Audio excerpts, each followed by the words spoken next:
Hello guys, welcome to YouTube channel learning state craft. I hope आप सब लोग ठीक होंगे। क्लास शुरू करने से पहले please like share and subscribe the channel. Last topic हमने किया था वेलफेयर स्टेट। आई होप कि समझ में आ गया होगा। आज हम जो टॉपिक करने जा रहे हैं वो है globalisation and state. Let's start the class. Globalisation and state, वैश्वीकरण और राज्य, ये ऐसे कॉन्सेप्ट है जिन्हें आप अलग अलग करके नहीं समझ सकते हैं। ये एक दूसरे के साथ इंटरकनेक्टेड कॉन्सेप्ट्स हैं जिन्हें आप साथ में समझते हैं। तो ग्लोबलाइजेशन की अगर हम बात करें तो ये एक ऐसा प्रोसेस होता है जिसने कहीं ना कहीं दुनिया में जितने भी देश हैं उनके बीच में इंटरकनेक्टेडनेस और इंटरडिपेंडेंस को बढ़ाया है। आज के समय में अगर हम बात करें स्टेट्स की तो उनके बीच में एक दूसरे के ऊपर निर्भरता जो है वो बढ़ी है, एक दूसरे के साथ उनके कनेक्शंस जो हैं वो बढ़े हैं। और ये जो कनेक्शन हमारे बढ़ रहे हैं या जो हम एक दूसरे के ऊपर निर्भर हो रहे हैं वो हम हो रहे हैं व्यापार के लिए, टेक्नोलॉजी के लिए, रिसोर्सिस के लिए, या हमारे बीच में कल्चर एक्सचेंज हो रहा है जिसके चलते जो एक स्टेट है वो अपनी जो परंपरागत भूमिकाएं हैं उसको दोबारा से पुनः परिभाषित कर रही हैं, क्योंकि उसमें बहुत सारे चेंजेस आ रहे हैं समय के साथ, क्योंकि हमारे बीच में जो कल्चर है वो एक्सचेंज हो रहा है, टेक्नोलॉजी एक्सचेंज हो रही है ना, तो डेवलपमेंट भी उसी हिसाब से हो रहा है और देशों के बीच में जो निर्भरता है वो भी बढ़ रही है। तो इस बीच में स्टेट थ्योरी ये स्टडी करती है कि किस तरीके से ग्लोबलाइजेशन के कारण एक स्टेट जो है वो वर्ल्ड लेवल पर अपनी पावर को, अपने रोल को किस तरीके से मेंटेन करके चल रही है। तो ये स्टडी करती है हमारी state theory. State theory and globalisation, अगर हम बात करें स्टेट थ्योरी की तो वो ये एग्जामिन करती है कि एक स्टेट जो है वो ग्लोबल कॉन्टेस्ट में किस तरीके से रोल प्ले कर रहा है, किस तरीके से अपनी पावर का यूज़ कर रहा है। अगर हम ट्रेडिशनली देखें तो स्टेट क्या करते थे, सिर्फ अपने पर्सनल इंटरेस्ट के बारे में सोचते थे कि अपना सोवेरेनिटी, अपनी जो पावर है, अपनी जो पॉलिसीज़ है उनको इस तरीके से बनाए कि हमारे जो पर्सनल इंटरेस्ट है, जो निजी हमारे हित हैं वो फुलफिल हो जाए।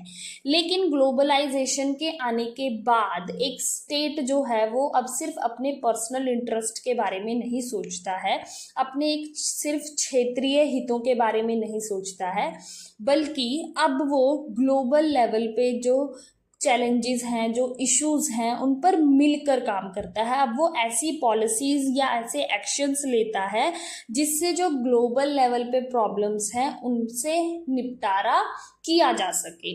जिस तरीके से क्लाइमेट चेंज है, टेररिज्म है, इन इश्यूज पर, इन चैलेंजेस पर जो स्टेट्स हैं अब वो मिलकर काम कर रही हैं। तो ये स्टडी करती है हमारी स्टेट थ्योरी ग्लोबलाइजेशन के कॉन्टेस्ट में। स्टेट थ्योरी एंड ग्लोबलाइजेशन में हमारी फर्स्ट थ्योरी है लिबरलिज्म की।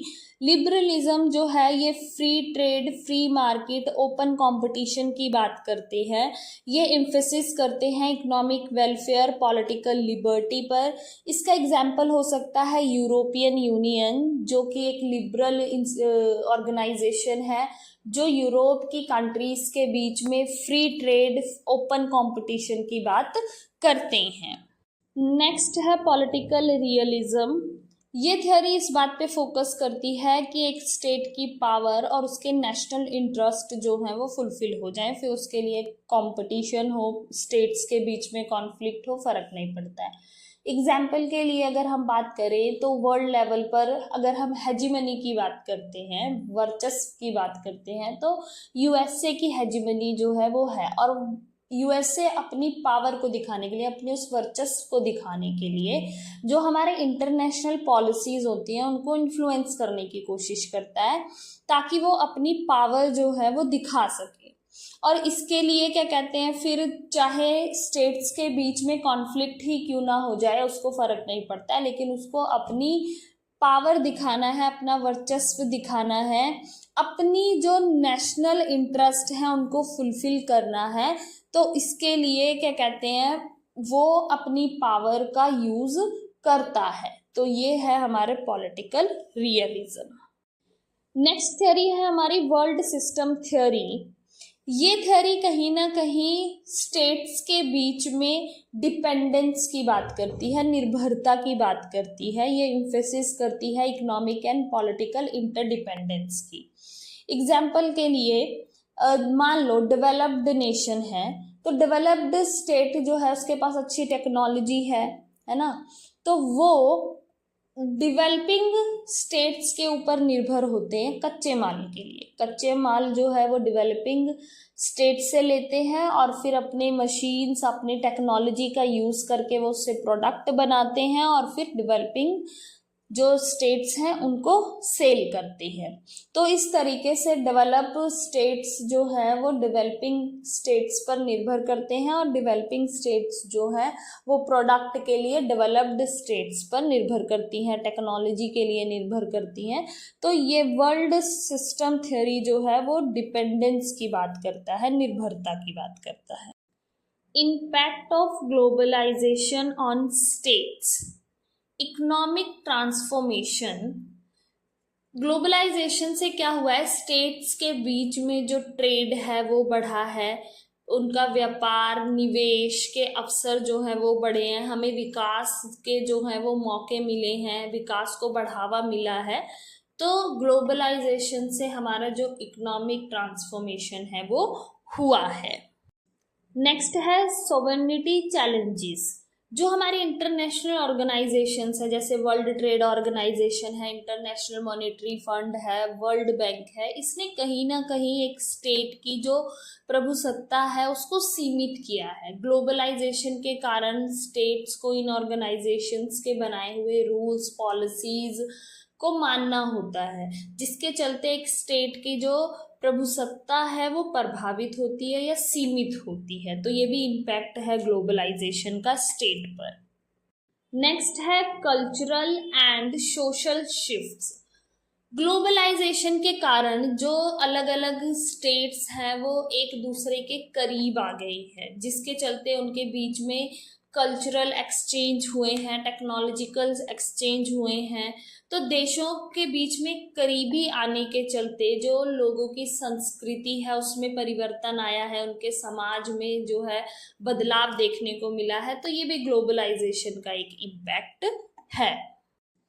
Military and security. ग्लोबलाइजेशन के कारण अंतर्राष्ट्रीय स्तर पर शांति और सहयोग जो है उसको बढ़ावा मिला है, देशों के बीच में मिलिट्री अलायंसेस बनी हैं।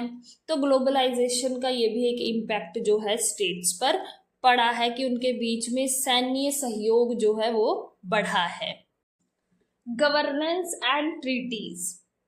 ग्लोबलाइजेशन के कारण जो अंतर्राष्ट्रीय स्तर पर राज्यों के बीच में संधियां हुई हैं, समझौते हुए हैं, उनका भी पालन करना जो है वो इम्पॉर्टेंट है। अब ग्लोबलाइजेशन के कारण जितने भी एग्रीमेंट्स हुए हैं, जितनी भी ट्रीटीज हुई हैं, तो स्टेट्स को उनको फॉलो करना पड़ता है। तो ये भी इम्पैक्ट रहा ग्लोबलाइजेशन का स्टेट्स पर।